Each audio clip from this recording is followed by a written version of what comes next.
Good evening, everyone. My name is Maggie Shaw, and I am the current chairman of the Lincolnton-Lincoln County Chamber of Commerce. I would like to welcome everyone to our second Get to Know Your Local Business Community Forum. Tonight, we are spotlighting the Lincoln County Historical Society and interviewing the current president, Don Thomas, and the Publicity and Program Director, Gary Edwards.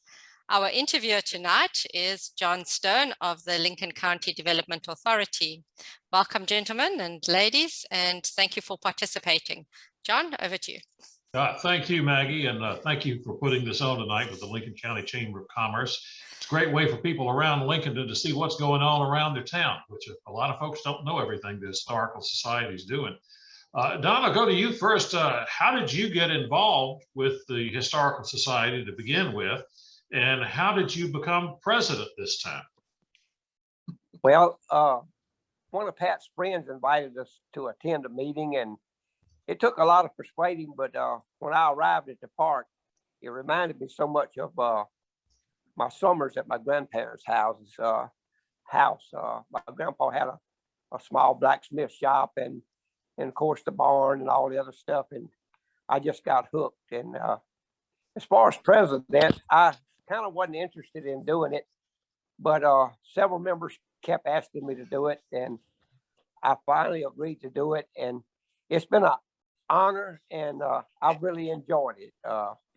It's been a little rough with last year with what all went on, but we made it through it, and I see some brighter future for us. Very, very good, Don. Gary, you are the communications guy this year. How did you get involved, and what has been your role within the organization?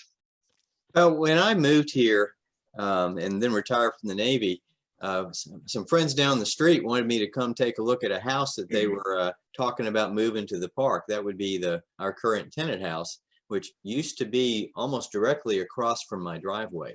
It was about 10 feet off the road and pretty much invisible because of all the trees around it. So I went over there and met Buddy Hawes is the one that invited me to go look, and I met the other folks, and they wanted me to join, and they wanted me to be president. I said, wait a second, let me go off and be vice president for a while and learn what I'm supposed to do. And so I ended up doing vice president for 2 years, and then president for 6 years, and then vice president for 2 more years. And now I'm on the board of directors, and I do publicity, and I do program coordination, and anything else I can do to help out. Outstanding. This is an open question to Don and Gary and everybody here. What is the Historical Society all about? What's your mission? What's your goal?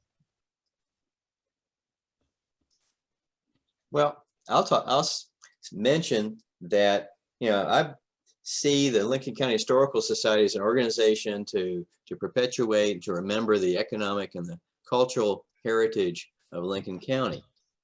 And we do that in a kind of a unique way as opposed to most county historical societies. Typically a historical society has a lot of records and paperwork, and that certainly isn't our forte. What we did long ago is come up with a piece of land and then start building it into a historical park that is kind of reminiscent of those little communities that you used to see about every 5 miles in Lincoln County. The places like, say, Kenna or Liberty Hill or Woodlawn or Leathersville or Goshen, all those places you drive by today and there's a sign and then pretty much nothing there. And each of them may have looked something like what we had at the park. There's little communities that kind of went away when transportation changed and all that. But we try to give you something to visit that shows you what it was like to live in a place, a rural community like Lincoln County 100 years ago or 150 years ago. Thank you, Gary, and welcome to Brenda Willis and Stephanie Jordan, who have just joined us. Thanks for joining in this evening. A question about the buildings at the park. What was the first one there, and what's happened since? You want me to take that, Don? Yeah, because I don't know.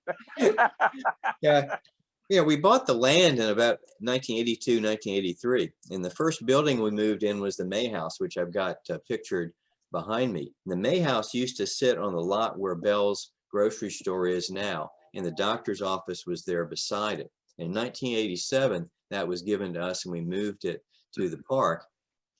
Then we had a site plan done of how the park should look. And we didn't exactly do what the site plan had, but it's kind of continued on in that idea. We moved the log cabin in the mid to late 90s. That was over on Partridgetown Road, back behind the land that David Donahue owns now. The cotton gin was donated to us, and all we got was the gear wheel, the big gin wheel, and the gin head, and we had to figure out what to do with that. And of course, we built a appropriate building to house that.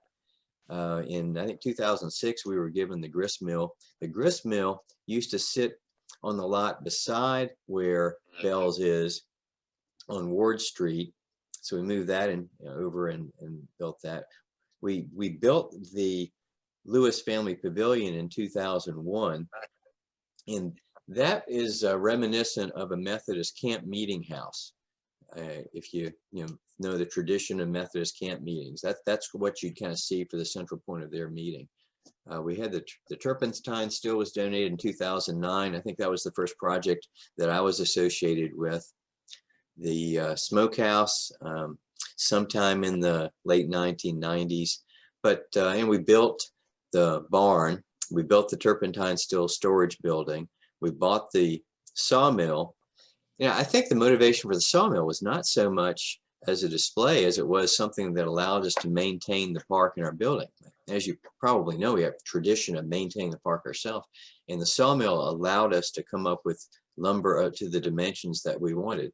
But it also allows us to tell a great story about how sawmilling used to be done before the advent of centralized big mills with computer control. But it's probably enough long story, probably longer story than you wanted. No, that's fine. Gary, and I'll direct this, Don, to you. You've got a brand new acquisition over the last couple of years, the Wright House. Tell us about that. How did you get it and what's going on with it? It's starting to look real good up there. Gary was instrumental in acquiring the Wright House. I forget just the exact particulars, but all of the directors of the thing had died except one, and so she contacted us, I believe, to donate it. And so we formed a committee, Gary and Dwayne Biggerstaff, and I think there was one more person on it. I don't remember the name right now. And we acquired it, and we got a lot of plans for it. It's been kind of slow, but we've got the outside painted. If you've been by there, you can tell that, and got the windows fixed. So we're going to start working on the inside. It's just going to be a slow process, and of course, you always need funds, but we have a separate account for the Wright House money. If you want to donate to the Wright House fund, just contact our treasurer and indicate what you want the money to be done for, and it'll be put in the Wright House account. So we hope to have it one day maybe fixed for wedding venues or something like that, or we don't have anything in concrete. It's going to be left up to the membership exactly which direction we go. Mostly we're just trying to save the building right now. This is open to everybody, to Don, Denise, Gary, the works. How are you guys raising money? These things cost money. What are you doing? Well, our primary thing for the Historical Society is the Pioneer Day that we have every year. And we're doing a fundraiser. This is going to come up later on. Little Leroy and him is going to be at the park in May. And so we are going to furnish the food, and we're going to use this money for the Wright House. Okay. And did I lose everybody? I don't see nobody but myself. No, do you get any donations at this time from organizations or, using the 501c3 status? Is that producing any funds for you? It does some. We've had several that's made donations to the Wright House. And from time to time, if we have a project that kind of like a special project, like at the May House a couple of years, at the Historical Park a couple of years ago, we had a infestation in our log cabin. And we was fortunate enough that we had somebody that give us a nice donation to have that done. So usually if we got a real bad need and we kind of put the word out, we've been pretty fortunate. Let me pipe in on the Wright House thing. I was instrumental in doing the legwork to get that donated to us. And there's some lessons to be learned on that for nonprofits. Now, the Mildred Estes Sports and Heritage Foundation was set up to save the Wright House when Gladys Wright died in 1999. And they marched along with it. They replaced the roof, I think, out of their own pockets in, I think, 2005, 2006.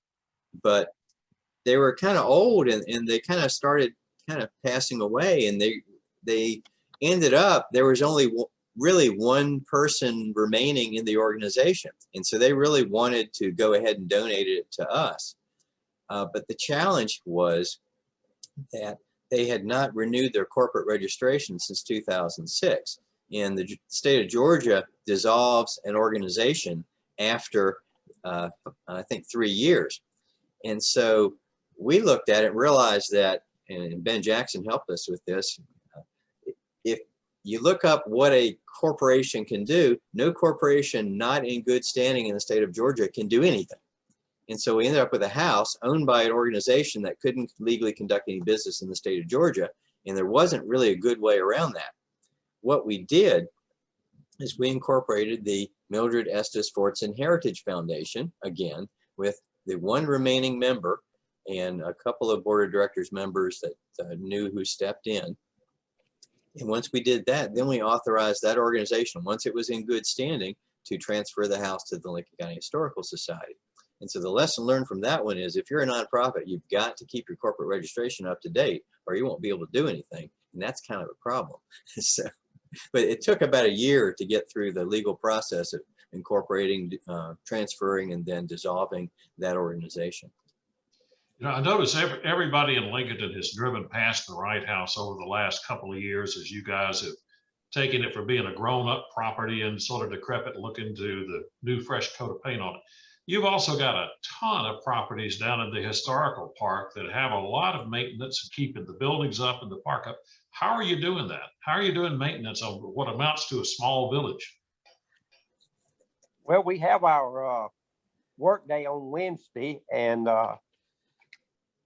somebody had said, how do you register? Well, you don't have to register. All you have to do is show up on Wednesday. And we've got a pretty good group of guys. But it's always a struggle. You seem to maybe sometimes don't have enough of help or something, but you just keep plugging along, and we eventually get most of it done. It just takes time, and you got to have dedication and love for the historical park to do a lot of this stuff that these guys do, and I appreciate every one of them. What are you in most need of in new volunteers for the park? You know, maintenance, carpentry, landscape work. You know, where can someone contribute? Carpentry probably the most, because the Wright House is it's going to require some redoing some of the floors, bathroom, and the kitchen needs redoing somewhat. So yeah, carpenters or something like that. And as far as yard stuff, we haven't got into it. We've been concentrating on, like I was saying, saving the building. So we haven't got into the yard work yet. I know over this last year, like everybody in the country, for that matter, everybody in the world, your plans and schedules have been wrecked by the COVID issue. How has that impacted you, and when do you think you'll get back on a regular schedule, and what will that schedule look like?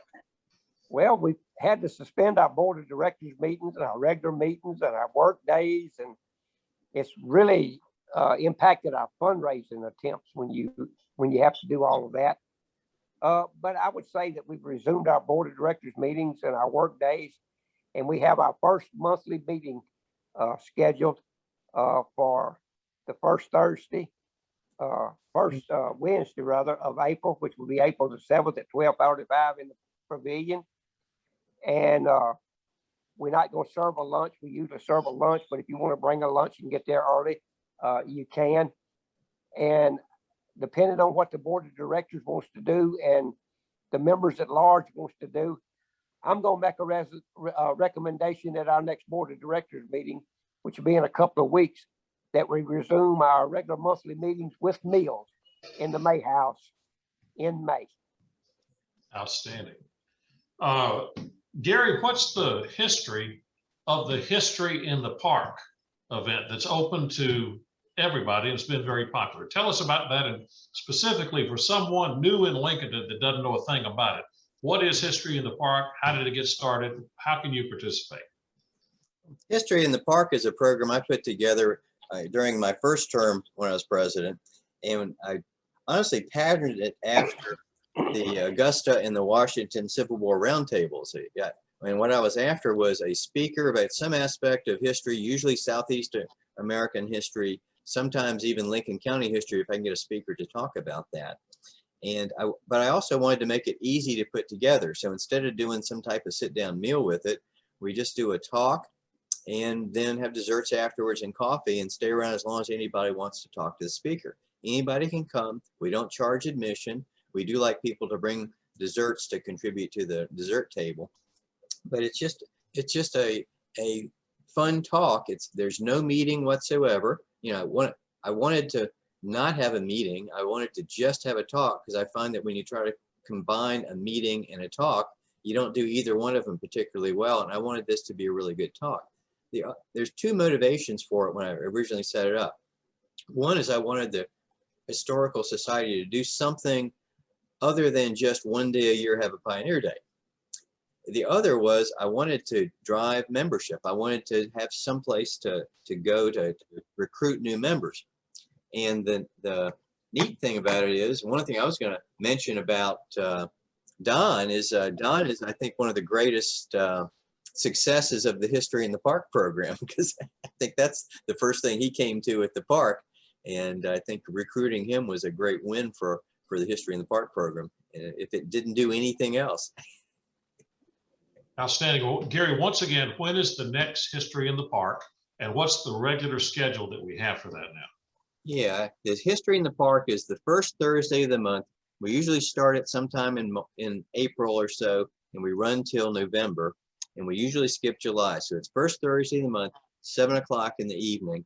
And what I've got scheduled so far this year, on the 6th of May, the first Thursday in May, Dr. Mark Reinberger is going to update us on what he's learned about the Wright House, and especially the kitchen structure of the Wright House. And I've asked him to talk a little bit about Georgia rural architecture.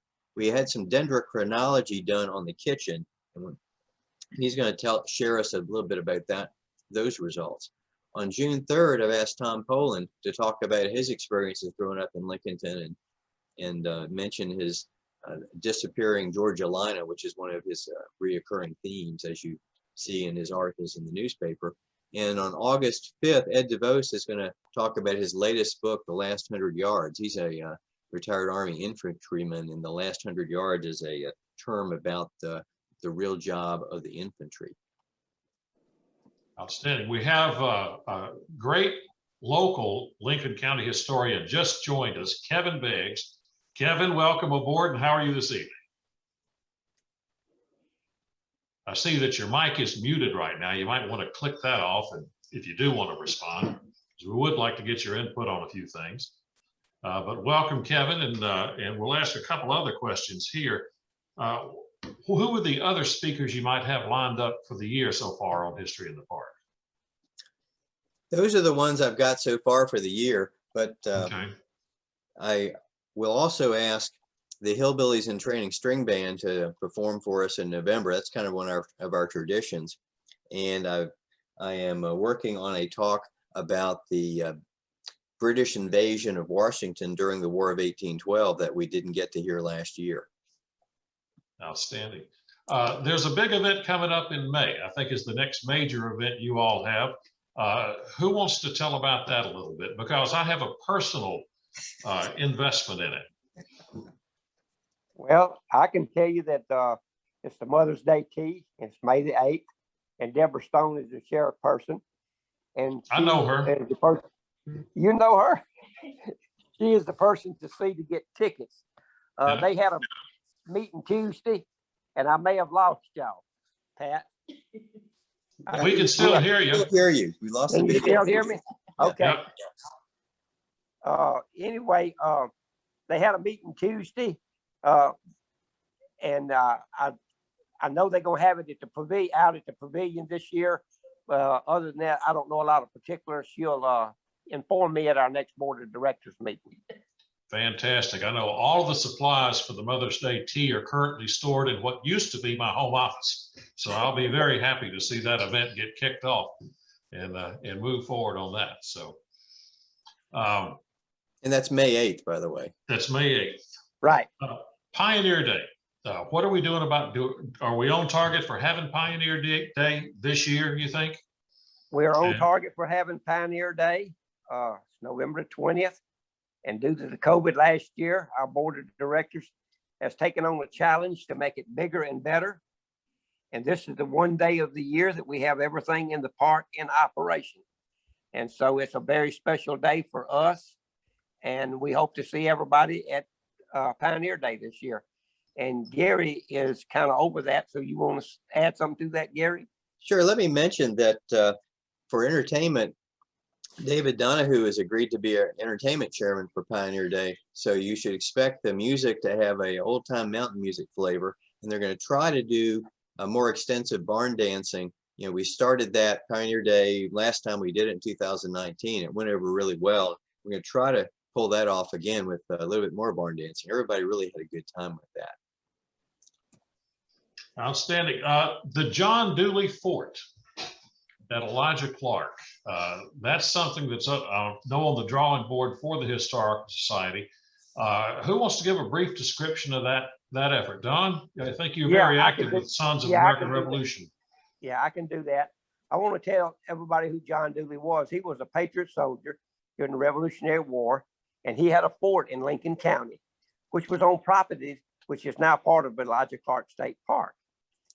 We got involved in this kind of through the SAR, because that's the ones that really celebrate Dooley and all that every February. And of course, other organizations like the Historical Society is working with this. And it's our goal to move Dooley. We found out where he's buried in Lincoln County when his grave was moved. And so we hope one day to get that done and move him beside Elijah Clark at the park and build a replica of his fort.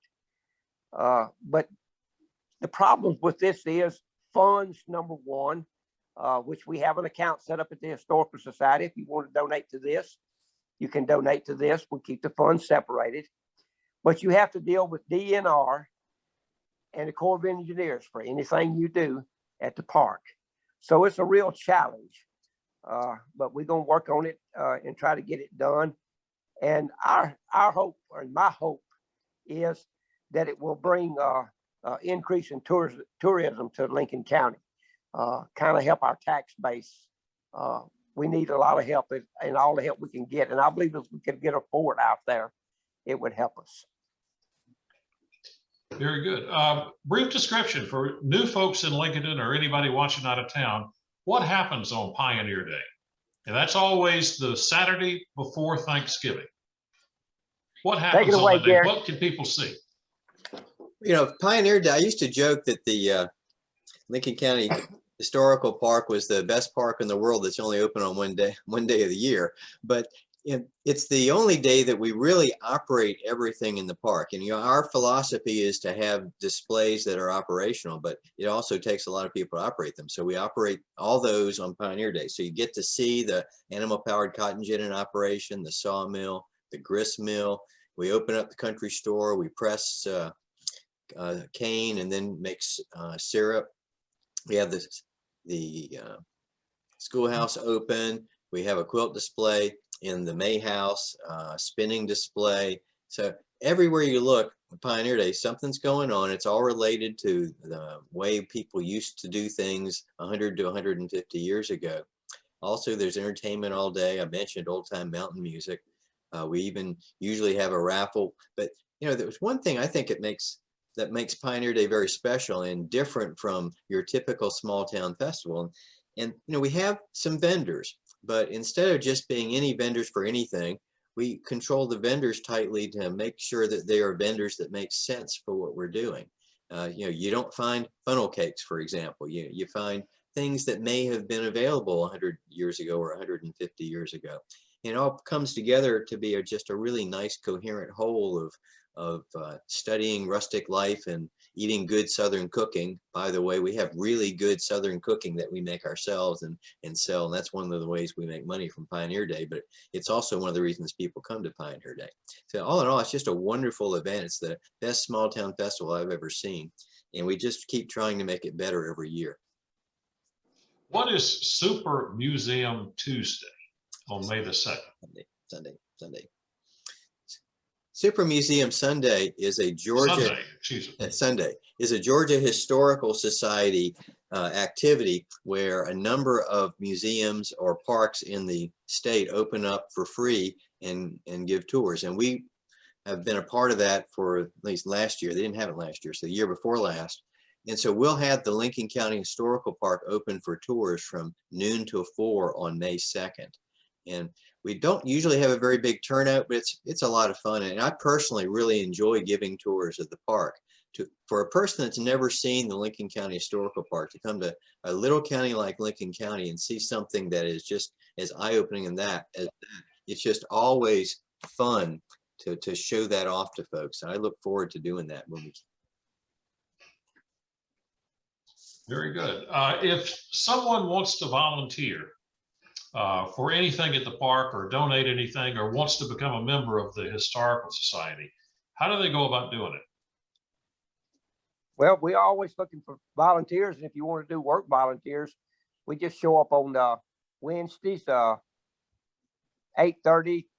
We usually work till about 12. And every now and then we'll pull an extra day. We pulled one a couple of weeks ago and got us a new surf furnace built that looks real nice. And as far as the donations, anybody that wants to donate to any of this that we've talked about tonight, they could contact myself or Gary or anybody that they know that's in the Historical Society. And we're a 501(c)(3) organization. So any donation like that would be good on Pioneer Day. Denise, congratulations on your retirement. Once again, we know that'll give you a whole lot more time to spend with the Historical Society now. But how did you get started with the Historical Society? How long have you been involved and what have you been doing? Of course, I became a lifetime member to start off with, and I have just kind of followed suit with whatever my parents were doing. We supported them. If it was, you know, I've baked, I've made arts and crafts for the, you know, for the house, I mean, for the store. We worked the festival several years. We helped Daddy get all of his things up there and back. It's just getting harder for him to do that now. So any way that they have needed us, that's pretty much, you know, predominantly how we have, you know, how we've supported or been able to support. Now that we are retired, I would like to try to do a little bit more work, you know, in that. We kind of have to prioritize where our efforts are going. So yeah. Church is first. And, you know, so we trying to put a little bit more time into that. But the Historical Society has a special place in my heart, especially. The gin came from my other Reese family. You know, I was married into that family, so that's a special part to it. And it amazed me that my dad got interested in that, because I just never saw him going, you know, to social things or whatever. So when he became interested in the Historical Society, I was just elated. And so, of course, Mama just followed as well. But anyway, those of you who don't know, Russell and Carol Reese are my parents.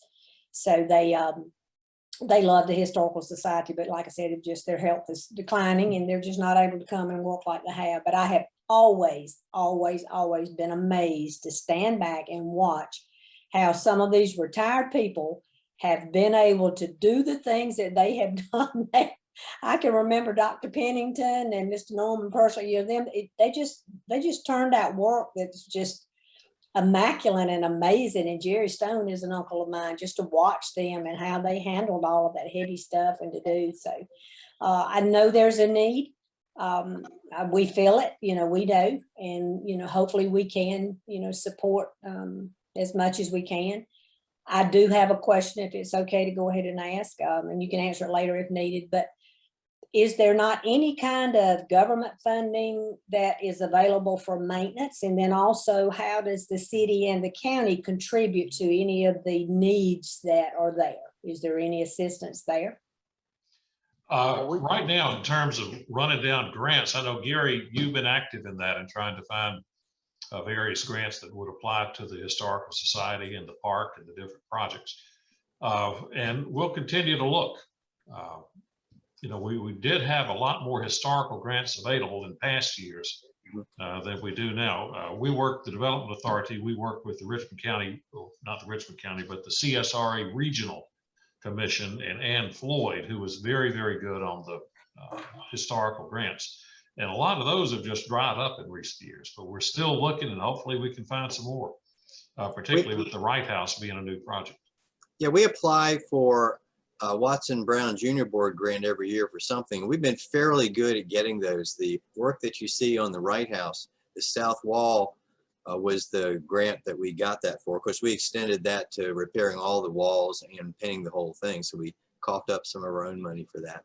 But there aren't a lot of governmental grants to do that. It's mostly private organizations. We found another one last year that we applied for and did not receive. Our friends over at Hickory Hill, the folks that do the Watson Brown folks, the curator there keeps us in the loop on grants that pop up as well. She's very good at helping us out. Of course, she's the administrator for the Watson Brown Junior Board, so she helps with that too. But yeah, as far as government grants, there's not much there. It's mostly private organizations.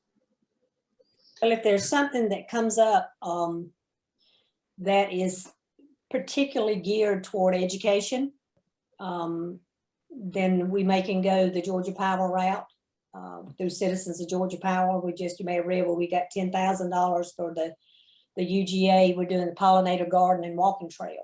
So we're in the process of getting it. We just, I applied for that money right before I left, but I'm still closely involved with Citizens Georgia Power. So that there's money, you know, through Georgia Power's, you know, foundation that can be used, but they're going to lean towards something that is particularly educational, you know, instead of just like remodeling something, you know. So the more impressive and the more youth that can be reached and the more, you know, outreach that there is for that need is more attractive to them. So could that be used for a internship program? I would like to do something where we have interns from the high school that we train to do park tours and then have them give park tours on a predictable basis, say every Saturday, have the park open. And, you know, something like that could maybe help pay them. Yeah, well, I mean, possibly so. And I mean, that's something that we can always put together and request it. What we did was what we call a legacy foundation. The 10,000 that we got at the end of the year, but there are some other ways that we can do. So if you would type up a letter that says your need, particularly what it is and what it would be used for, we can get it turned in and see if we can't get, because at the beginning of the year is the best time to do it, because they're going to start allotting funds in different ways. So if you get it together, I'll get it to the right person and see if we can't get something for it. Denise, that's fantastic information. We need to jump on that. And some of y'all might not know that Denise was instrumental in us getting those pieces of the old bridge over the Little River. She kind of coordinated to get them donated and then to get me to go out and get them. And it was kind of interesting to see, because we loaded those two bridge pieces with a huge crane on the back of Wayne Baggs' truck. And then one Wednesday morning, with four of us, tried to scratch our head and figure out what to do with them and how to get them off the truck. And kind of Don came up with where to put them. And between the four of us and using some things to roll them off with, we actually got them off without a crane and stacked them where they are. I still have my bucket of bolts. It's kind of interesting. They said they were going to use some of those bolts. And I said, well, can I just get some for paperweights or whatever? But sentimental old fool I am, I guess you'd say, but yeah. And I found pictures not too long ago of Daddy when they were building the original bridge. And they're sitting on a pylon and they, the water's gone. And so I just thought, well, how about that? That's pretty interesting. I'll have to get y'all one of those as well. Mhm. Well, Maggie, we want to thank you and the chamber for putting on this this Zoom meeting tonight and organizing it and get us all here. I think it's good for anybody new in Lincolnton to see this. This is a great thing. And I think especially for brand new retirees, and Denise, as you brought up, you have to be careful where you commit your time, or else you'll be doing 10,000 things and want to go back to work. And I think the Historical Society is a very good place once you feel you need at church as a place to volunteer some time. But Maggie, thank you very much for putting this on for the Chamber of Commerce tonight. President Thomas and Gary and Kevin, Denise, Linda's still on, I see, and Brenda was on. Thank you all for participating, and we hope that we can put this up and have some people get some information about our Historical Society. Yep. Thanks for the opportunity. Thank you. Well, thank you, everyone. Thank you, everyone. Right. I'd just like to mention that our next guest to be spotlighted is Brenda Willis with Your Travel Shopper. She'll be coming on Thursday, April 22nd, and I hope you'll all join us again. If anyone else would like to participate as a business to be spotlighted, please email us at info@lincolngeorgiachamber.org. Thank you, everyone, and good night.